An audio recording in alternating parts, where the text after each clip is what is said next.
प्यारे दोस्तों, आपने तो न्यूज़ में या किसी से सुना होगा कि दहेज ना मिलने पर दूल्हे ने शादी कैंसिल की, या फिर दहेज में बुलेट की जगह पल्सर देखकर दूल्हा नाराज होकर निकाह से चला गया, या किसी दूल्हे को दहेज में कार ना मिलने पर उसने शादी करने से इनकार कर दिया तो लोगों ने उसे खूब पीटा और बांध कर बिठाया।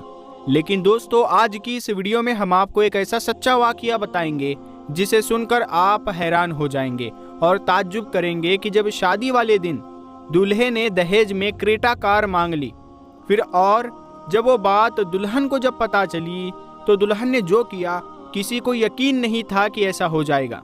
प्यारे दोस्तों, आप इस वीडियो को आखिर तक देखते रहिए, ये बहुत ही प्यारी वीडियो है। आप बस इस वीडियो को एक लाइक कर दीजिए और चैनल पर नए आए हैं तो चैनल को सब्सक्राइब कर ले। तो चलिए वीडियो शुरू करते हैं। दोस्तों, गुजरात के अहमदाबाद में दो परिवारों के बीच लड़का और लड़की की शादी तय हो गई। फिर कुछ दिन के बाद उनकी मंगनी हो गई, यानी सगाई हुई। लड़की काफ़ी अच्छी पढ़ी लिखी थी। सगाई के बाद तकरीबन 1 साल का वक्त गुजर गया। उसके बाद शादी का दिन आ गया। जब लड़के वाले बारात लेकर लड़की के घर पहुंचे तो लड़के वालों का शानदार इस्तकबाल किया गया, मगर निकाह से पहले लड़के ने एक कार की मांग कर दी।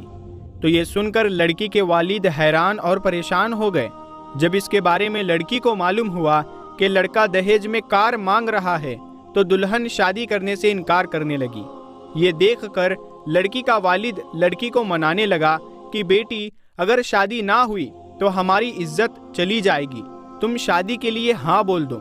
ये सुनकर लड़की कहने लगी, बाबा, आप मेरी शादी ऐसे शख्स से क्यों कराना चाहते हैं जिसको मुझसे मोहब्बत नहीं, मेरे साथ जाने वाले दहेज से उसे मोहब्बत है। बाबा, मेरी ज़िंदगी वहाँ पर क्या होगी जहाँ पर मेरी इज्जत मेरे इल्म, हुनर और मेरी सादगी की वजह से नहीं, बल्कि मेरे साथ जाने वाले फ्रिज, कार और दूसरी महंगी चीज़ों की वजह से होगी। ये सुनकर लड़की के बाप की आंखों में आंसू आ गए और वो कहने लगा कि अगर अब शादी ना हुई तो लोग क्या कहेंगे और हमारी इज्जत का क्या होगा। जब मैंने इतना कुछ किया तो मैं कार का भी इंतजाम कर सकता हूँ, मगर मेरी बेटी, तुम इनकार मत करो। दोस्तों, वो लड़की अपने बाप की आंखों में आंसू देखकर शादी के लिए तैयार हो गई। उसके बाद उन दोनों की शादी हो गई। शादी के 2 दिन के बाद लड़की के वालिद ने कार का इंतजाम कर दिया। लड़का कार पाकर बहुत खुश हुआ। उसके बाद अपनी बीवी को बिठाकर अपने घर जाने लगा। रास्ते में वो गाड़ी बहुत तेज स्पीड से चला रहा था और गाड़ी में म्यूजिक भी फुल करके रखा हुआ था। ये देखकर लड़की कहने लगी, म्यूजिक की आवाज़ कम करो और गाड़ी की स्पीड भी कम करो। ये सुनकर लड़के ने कहा, मुझे काफ़ी टाइम हो गया है अपने दोस्तों की गाड़ी चलाते हुए। आज पहली बार मैं अपनी खुद की कार चला रहा हूँ। मेरी तो औकात भी नहीं थी कि मैं कार खरीद सकता, इसीलिए मैंने तुम्हारे बाबा से इस कार को मांग लिया और तुम्हारे बाबा ने दे दिया, इसीलिए मैं आज बहुत खुश हूँ। प्यारे दोस्तों, वो आपस में बात ही कर रहे थे कि उसका ध्यान भटका और सामने एक भिखारी आ गया। उसकी टक्कर लगने ही वाली थी कि लड़की चिल्ला उठी, तो लड़के ने गाड़ी को घुमा दिया। वो भिखारी बच गया। लड़के ने फिर गाड़ी को रोका और गाड़ी से उतरा और जोर जोर से उस भिखारी को गाली देने लगा।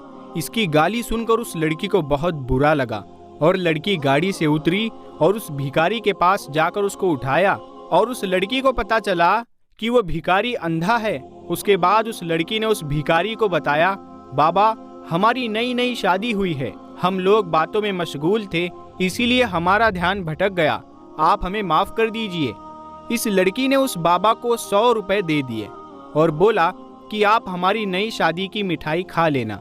वो लड़की भिखारी से बात ही कर रही थी कि इतने में वो लड़का बोला, तुम जैसे लोगों की वजह से ही ये भिखारी लोग सर पर चढ़ते हैं। ये ऐसे ही होते हैं जो जानबूझकर गाड़ी के आगे आ जाते हैं ताकि बाद में इनको पैसे मिल सके। ये सब भिखारी ऐसे ही होते हैं। ये सब सुनकर उस लड़की को बहुत बुरा लगा। वो लड़की अपने शोहर से कहने लगी, ये जो भिखारी होते हैं ना, ये सुबह उठकर दर दर भीख मांगते हैं, तब जाकर इनको थोड़ा बहुत मिल पाता है। जब ये मेहनत करते हैं तो इनको मिल पाता है। और जहाँ पर मेरे बाबा ने इतना पाल पोस कर मुझे इतना बड़ा किया, उन्होंने अपना सब कुछ आपके हवाले कर दिया। आपने जो मांगा था सब कुछ आपको दे दिया। अब आप ही बताओ यहाँ पर असली भिखारी कौन है, ये जो गाड़ी के नीचे आने वाला है या ये जो इस गाड़ी को चलाने वाला था। प्यारे दोस्तों, ये सुनकर उस लड़के के होश ठिकाने आ गए, उसके कान खुले के खुले रह गए। उसको एहसास हो गया कि यहाँ पर असली भिखारी कौन है। वो लड़का भी शर्म से कुछ बोल नहीं पा रहा था। यहाँ पर असली भिखारी तो वो लड़का है। उसको ये बात खुद एहसास हो गई थी। लड़की की इन बातों को सुनकर लड़का रोने लगा। दोस्तों, दहेज भीख मांगने से बदतर काम है। प्यारे दोस्तों, अब कुछ लोगों के दिमाग में दहेज को ही बुरा भला कहने के लिए आ गया होगा और कुछ लोग दहेज को ही गालियां देने लगते हैं। दोस्तों, हम आपको बता दें कि दहेज को हरगिज बुरा भला ना कहे, क्योंकि दहेज हमारे प्यारे आका सल्लल्लाहु ताला अलैहि वसल्लम की प्यारी सुन्नत है। हमारे प्यारे आका सल्लल्लाहु ताला अलैहि वसल्लम ने अपनी प्यारी बेटी हजरत फातिमा रदी अल्लाह ताला अन्हा को भी दहेज दिया था। जो आज हम जिसे दहेज कहते हैं, उस वक्त वो तोहफे थे। जैसे जिंदगी गुजारने के लिए जो चीज़ें ज़रूरी होती है, वो चीज़ें अपनी बेटी को प्यारे आका सल्लल्लाहु ताला अलैहि वसल्लम ने तोहफे के तौर पर दी थी। तो दोस्तों, दहेज देना, ज़रूरत की चीज़ें देना कोई बुरा या गलत काम नहीं है, लेकिन दहेज मांगना हराम काम है।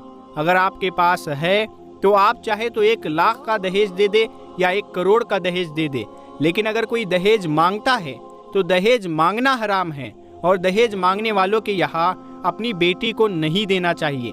दोस्तों, इसके पीछे सबसे बड़ी वजह यह है कि अगर आपसे कोई आज 1 करोड़ का दहेज मांगता है, लेकिन आज आप 1 करोड़ का दहेज उसको दे देंगे, कैसे भी जोड़ तोड़ कर आप वो दहेज दे देंगे, चाहे आप उधार या कर्जा ही करके क्यों ना दे दें।